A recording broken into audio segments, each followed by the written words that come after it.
What's up, everyone? Back for another vlog, and today is an impromptu vlog, sort of. So I didn't plan on making another vlog until next Sunday, and that's because this upcoming Wednesday is actually the 6-month mark of when I started my diet. So I was going to update you guys on the half-year progress that I've made and whatnot. But a few weeks ago, a fellow BeerTuber, Ryan, over at Beer by the Numbers, which, by the way, if you're not subscribed to Ryan's channel, and I imagine most of you are because he has a lot of subscribers, and you're subscribed to me, so you're probably subscribed to him.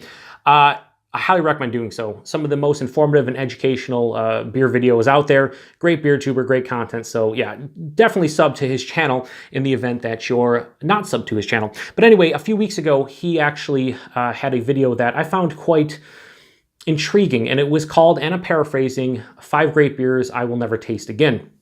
And the premise of the video was basically 5 great beers that he has had in his past, but he'll probably never have again for various reasons. And in the video, I'll paraphrase once again, he said he's challenging all 300 BeerTubers that he follows to make their own list. So it's really nice that he didn't tag individual people, because a lot of people don't like being tagged in these videos because then they feel like they're forced to make a video. So when he just made a blanket statement, like covering all the BeerTubers he follows, he was like, if you want to do it, do it. If not, that's cool too. I have not seen anybody that I follow post a list yet, so I figured I would do so because I found, like I said, the video was very intriguing. I was like, you know what?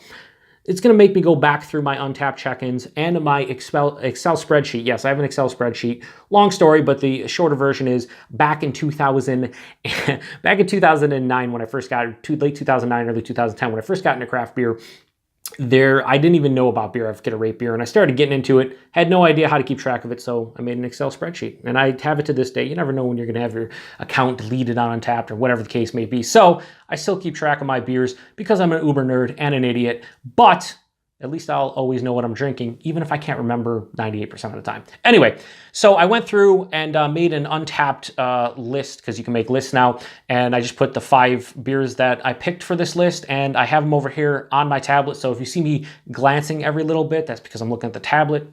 I have a poor memory. What are you going to do? But anyway, without any further ado, let's get into the list. And we're going to start off with the first beer on my list, which is Bourbon Barrel Aged Flying Mouflon, the 2015 vintage from the Trogs Brewing Company. Now, this was a beer that a fellow BeerTuber and good friend of mine, Matt, over at Massive Beer Reviews, actually shared with me and a bunch of other individuals, including Paul from PA Brew News and a lot of the Canadian BeerTubers that I consider friends and I hang out with quite a bit. He actually brought it up to the bottle share that we have the night before the annual Albino Rhino Beer Festival, and it blew me away. Now, you might be saying to yourself, doesn't that beer get released on an annual basis? Like whatever, I don't know when, I think it's the spring they release it.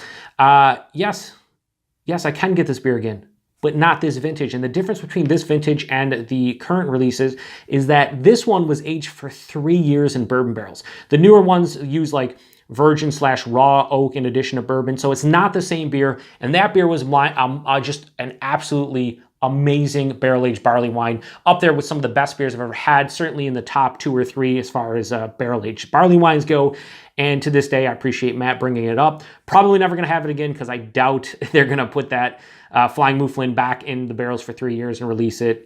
It's just probably not going to happen. So that will always hold a special place in my heart because that was an awesome beer. The second beer on my list is Bourbon County brand Cherry Rye from the Goose Island Beer Company. Now, you guys are all familiar probably with Bourbon County. Cherry Rye was a beer that I think they released in 2012, and I actually plucked it off the shelf. Now, 2012, Bourbon County was popular, but not as popular as nowadays. I remember back then, I actually bought multiple 4-packs off the shelves of a couple local bottle shops. Actually, one is a local beverage center, a chain. They have like 17 locations called Consumers Beverages. It was cheap. I don't remember the exact price, but 4-packs were just on the shelf, wasn't behind the counter, wasn't anything special. And the Cherry Rye, I walked into another local bottle shop, and I remember getting 2 bottles of that, and they had a bunch of them. It was crazy. Nowadays, we don't even get any variants outside of the barley wine in the Western New York area, so probably never going to see this beer again. And I actually drank this at a bottle share. I brought my bottle. It was a Bourbon County bottle share. We had a whole bunch of different variants and vintages and stuff. And this was the winner of the night for me. It was absolutely fantastic. I was glad I waited 4 years to crack it open. And yeah, since they haven't re-released this beer to my knowledge in the past 6 years, and when they do, I probably won't be able to get it unless I trade for it like a lot of these beers on my list. Probably never going to see that beer again, but that was an awesome beer. The third beer on my list is double barrel aged Mexican cake from the Westbrook Brewing Company. This one used rye and bourbon barrels, and this was another one I had at a share. Some guy just randomly was like, hey, you guys want to try this? And obviously I was like, yes, that sounds amazing. A couple people, believe it or not, were like, whatever. And I was like, what the hell? Yes, let's drink this now. He cracked it open and, 22-ounce bomber, 650 milliliter bomber. And there was still like 10 or 12 ounces left when everyone moved on to the next beer. I ended up sitting there and drinking the rest of that bottle. That's how good that beer was. The best Mexican style imperial stout I've ever had. Now I haven't had like double barrel Hunapu and some of the crazy white whales and whatnot, but as far as beers that I've had within the Mexican style imperial stout category, hands down the best I've ever had. I wanted more of it. I would have been content just drinking that entire bottle and nothing else the rest of that bottle share because it was so good. And I was glad that I actually got I probably ended up drinking a whole 12 ounces of it. So like more than half the bottle. Oh, such a good beer. It was amazing. It was amazing how good that beer was. And it was the 2005 or 2014 vintage. So they're probably not going to, redo that at any point. And if so, I'd probably have to trade like my life to get 4 ounces of it. Anyway, the fourth beer on my list is Super Juicy Hop Juju from the Fatheads Brewery. Now, we get Fatheads now in the Western New York area, have been getting them now for like the past 2 or 3 months. Yeah, about 2 or 3 months. And Kegs of Hop Juju, the base beer, which is an awesome double IPA, has showed up here recently, but I don't think we're going to see this. As far as I know, this is a brewery-only release. They do it once a year, and I'm pretty sure it's in like the late, let's say could be late winter into early spring. I don't remember exactly when. All I know is a friend of mine and a former BeerTuber, the Johnny G over at Crafty Beer Reviews, he had a growler of it when I hung out with him in 2016, early 2016, and he shared it with a friend of his and myself, and we had 64 ounces of it. We drank the entire thing. It was fucking awesome.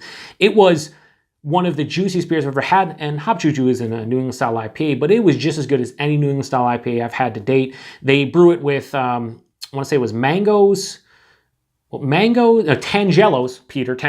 mangoes, and clementine oranges. It was like carbonated oranges. It's just so awesome. It was like 9.3%, it says on Untappd. I think that's what it was back then. And yeah, it tasted like it was 6. It was insane. One of the easiest 5 out of 5 beers that I ever gave a 5 out of 5 to. Like, it was just the easiest thing I could ever do. But yeah, that was a great beer.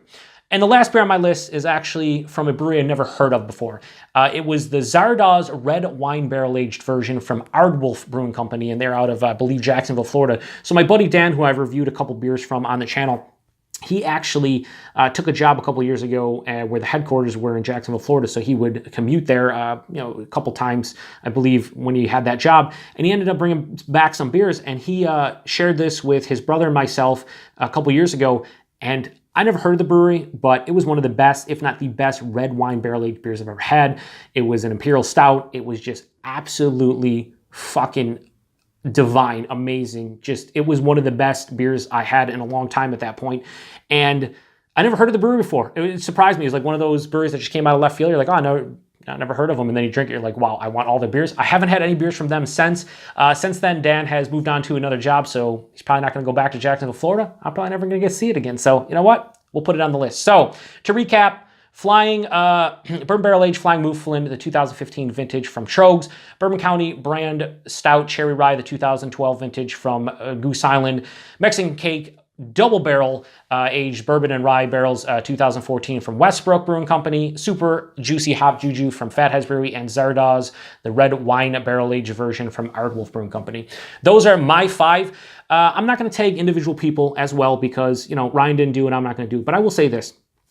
If I am a follower of yours, if I am subbed to you, and I comment on your videos, then I challenge you. You guys know who you are.